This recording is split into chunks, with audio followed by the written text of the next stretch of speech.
Hey, it's Heather Carlucci, medical intuitive and psychic medium. It's been a while. I didn't even announce my going live, but I haven't gone live in a while. And as one of my teachers has been pressuring me to keep these things up because it always does me a lot of good. Professionally, I am here. I am on vacation, so I'm not even sure what time it is at home. I am in Lanzarote in the Canary Islands visiting my family. No, I'm not from there. It just happens to be where they are. It is hot as hell. It's very humid. And I'm just going to keep talking. Maybe some of you will show up. Maybe you'll see it later. Anyway, hello. It's been a while. And today I'm going to talk a bit about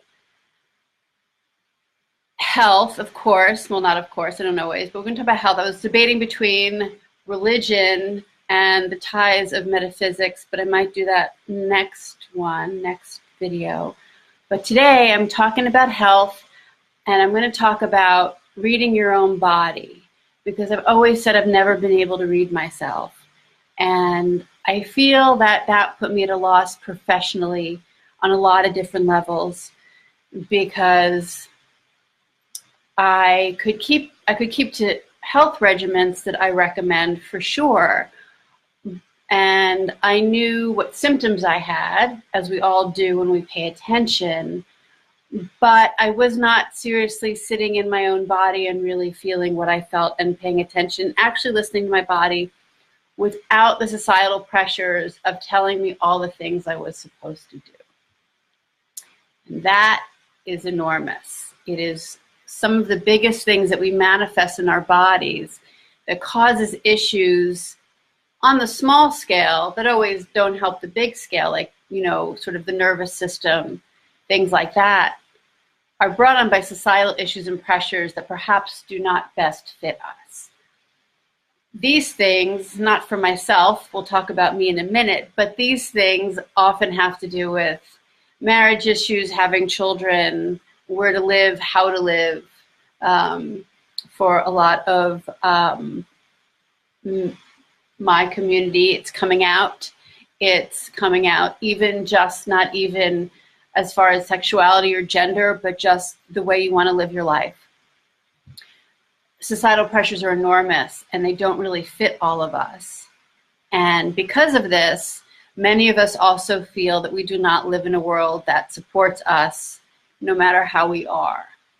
And in early tribal cultures, even though it was tribal and insulated, they had a place for everybody. No matter what you were, they would see how you came out as a person, and they would have that place for you, or figure out what your gifts were, and you would be that part of the tribe. And as we sort of got more modern, that shifted. So a lot of what happens now, I know it's for men and women, but of course as women, I can only speak as a woman, we have pressures of how we look and how we act and how we feel. So after years of the push and pull of everything, and sort of sitting here and being very careful of my professional integrity, I decided to sit within myself and really listen to my body more than I ever had, not just symptoms, but sort of how I'm comfortable, what I'm not comfortable doing, little things, like if your stomach isn't feeling great, don't use it. Don't use your stomach, don't eat. And of course, eating in our society is somewhere between glamorized because of our new food culture in the past 10 years, and also demoralized because we're not supposed to eat, because we're supposed to be thin and we're supposed to be a certain way. If we work out, we have to work out to the umpteenth amount, right? And if we eat, we have to eat a specific way. And if we eat a lot, we have to eat of a certain level of quality. It's a lot of things. So this is sort of how I needed to read things a little bit more, as far as a medical intuitive, and how it helps me read other people. Because everybody sort of walks in with all their baggage anyway, right? Nobody has it without baggage. What I came to sort of realize in many ways is that we can read ourselves better. And in the world, we have people who we title hypochondriacs. And I would like to give a shout out to whoever hypochondriacs are out there. I don't think I have many in my life. I'm not sure. But there's a good chance that if you think something's wrong, something's wrong. And much like we are told not always to believe the people in the medical sciences who have to deal with people and have to deal with pressures and who are humans themselves, we still have to listen to ourselves. I, for many, many years, suffered from endometriosis. And now that name, that term, that disease is a little bit more researched. I'm saying a little bit because there's way further to go. Anybody wants to talk to me about that, I have lots to say. I actually found my community of people who helped me more than doctors, because doctors were so cut off about what it is, how it is, and how every woman is in fact different when it comes to this one disease, which I believe everybody's different when it comes to each disease. And we have to sort of really look at the person and not tick off little check boxes on the list of symptoms for every disease. But I found my community online, a number of women in the UK and New Zealand, of all places, from New York City. So for me, it is all about self-knowing and self-research. You can, in fact, read yourself. You can, perhaps in the quirkiest way, if you can get quiet and give yourself a few days to really listen to yourself and listen to your body and listen to your sense of self, you can actually ask your organs what's going on. I know it sounds cheesy, and I know it sounds a little woo-woo, and really, as those of you who follow me or those of you who know me, I prefer to speak in the most medical terms, because that's how I read. I read in very medical terms. I prefer usually working with doctors. When it comes to my regular readings, business, love, people who have passed, helping grieving families, sure, it's a little more out there. But when it comes to the medical, because it's important of how I communicate with people, it's important to me to communicate with healthcare workers of all kinds, whether it be a nurse practitioner, a doctor, a surgeon, somebody on the holistic world. I prefer being literally almost as academic as possible, as academic as I can be, without having gone to medical school. I think the communication is smoother. I think it outlines things better, and also allows people to know that they can take themselves seriously and take me seriously. Remember, in some ways, no matter what, it's all how you brand yourself. So that being said, you can ask what is going on with your gut, with your adrenal gland, with your pancreas, with your liver, with your kidneys.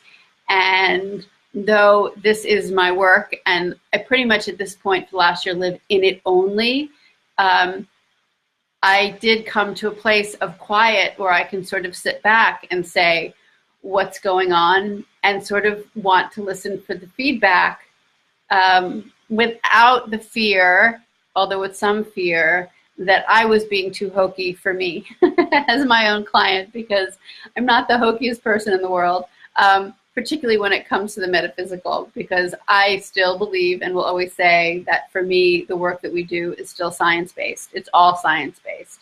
We just have not found the link yet. So that being said, it's been a really interesting time as far as this goes. Hey, Mandana, I see you've checked in. It's been interesting. It has been interesting. Because it occurs to me that after 50 years of having this gift, and being I'm in it all the time, but maybe for the last 2, being completely in it and being out about it, and for the last year making it my profession, this is the first time I'm completely listening to me and not to everybody else's body. Which seems like I'm putting my nose in other people's business, but you got to work with what you're given. me, I was given the gift of hearing people's voices all the time. Anyway, that is what I have been working with. As far as medical updates, I always like to talk about a certain case. I know in previous videos, I was talking about a client that we had, an 11-year-old boy. I was working with Dr. Avila, the doctor I work with, on him. And he had a hormone-based spinal tumor. Benign, but hormonal tumors tend to grow really quickly.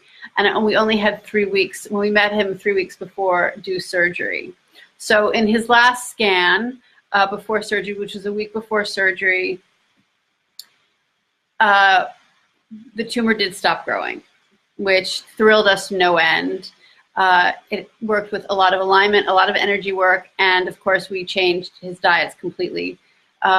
Took out all soy, and as his mother was Japanese traditionally, a lot of soy in that diet. We had to take all of that out, which made a big difference because we're dealing with phytoestrogens.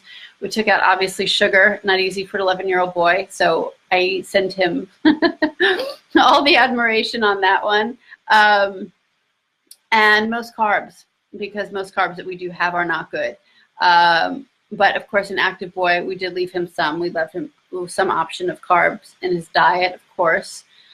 And of course, we upped his greens and made sure, because he was suffering from pretty bad candida, he'd had surgery previously, everything had to be well cooked. And what we saw in the scans that came back, and compared to the last scans we saw with 3 months before we met him, and then we saw the ones the week before in.